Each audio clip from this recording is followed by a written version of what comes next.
uuord Christos, reda congevamunia.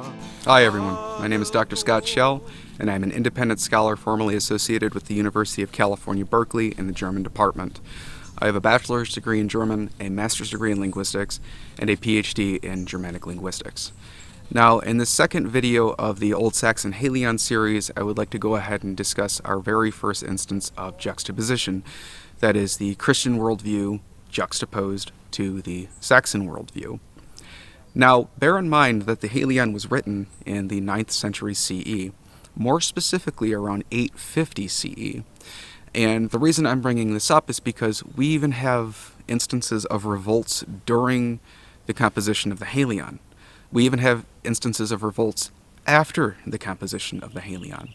So an example that comes to mind right now is the Stellinga, where in 852 we hear about a rebellion, right, against the Franks.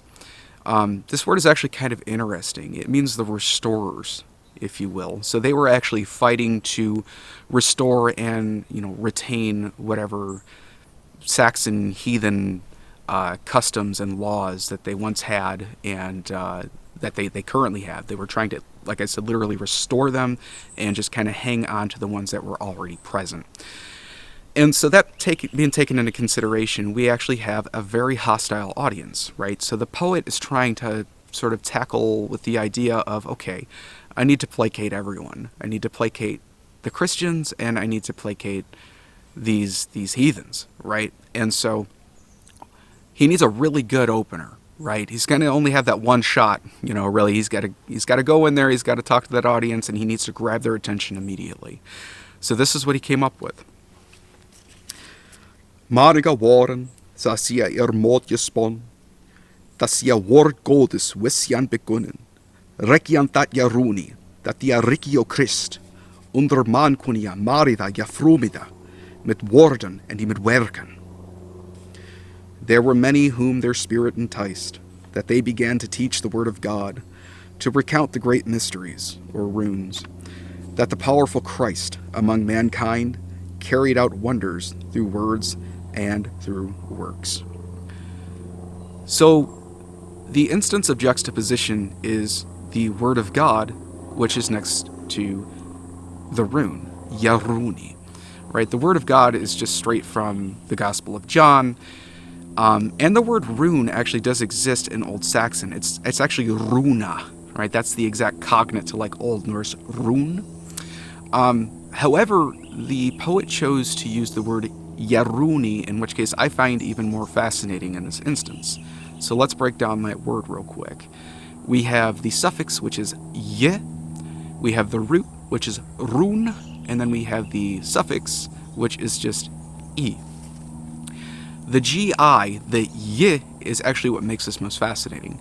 It is a collective marker.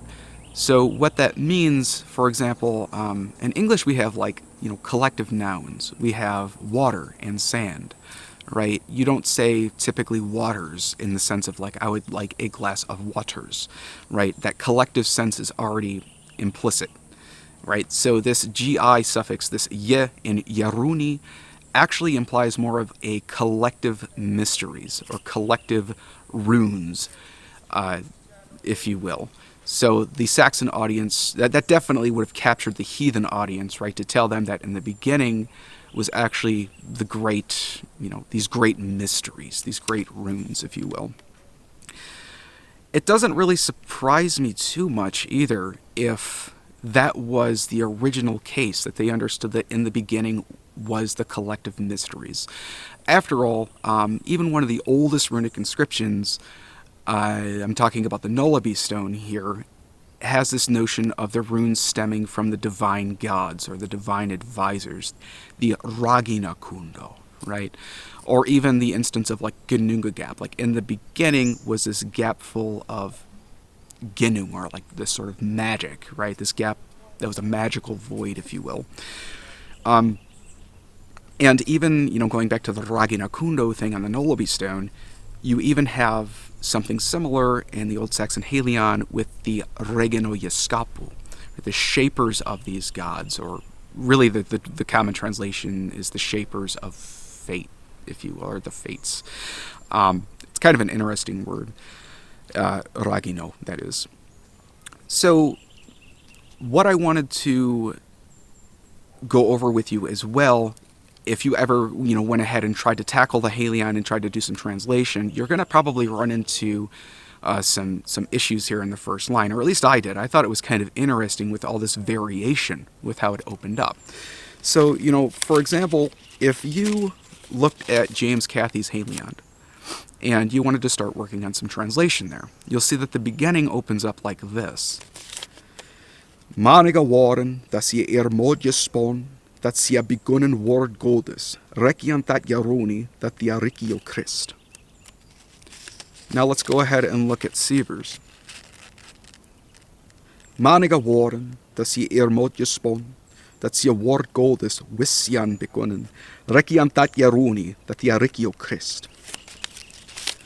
Now let's go ahead and see what Rauch has. Maniga waren, dat sie modje spon, dat sie begonnen rekiant dat giruni, dat the arikio Christ. You may have noticed that her version does not have the word of God whatsoever. And the reason for this is because a scholar by the name of Behago proposed that the original Heliand did not have anything about the word of God like that in the beginning whatsoever. So originally, his proposal is that in the beginning was the collective mysteries. So what's going on here is this sense of the word of God being a possible insertion later, again, to sort of placate both audiences. If you look at the MS Catonianus, you have the words right in front of you in this manuscript, and it says specifically, Maniga waren, dat sie modje spon, dat sie begonnen word godes, rekiant dat giruni, dat the arikio Christ. Right?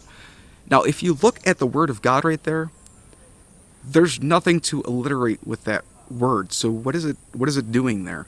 Right?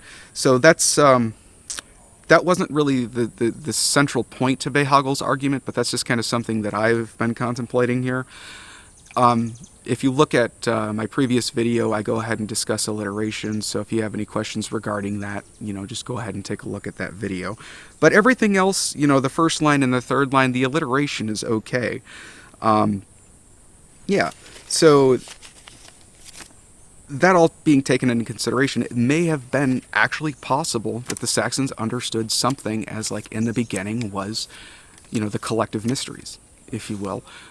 Just like the Scandinavians have, in the beginning was Gunungagap, this magically charged void. And of course we have that instance of the Ragina Kundo with the Nolabi runestone. So, it wouldn't be too far-fetched.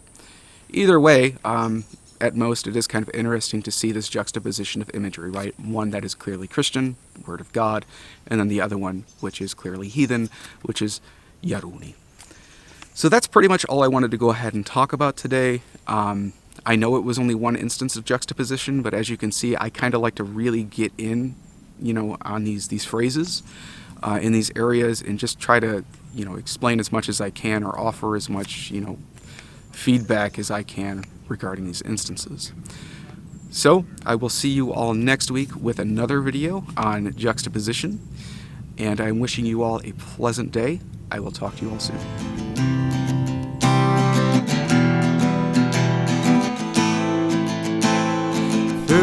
Uuord os reda con leva unia agonot isen I pen el honso tir berga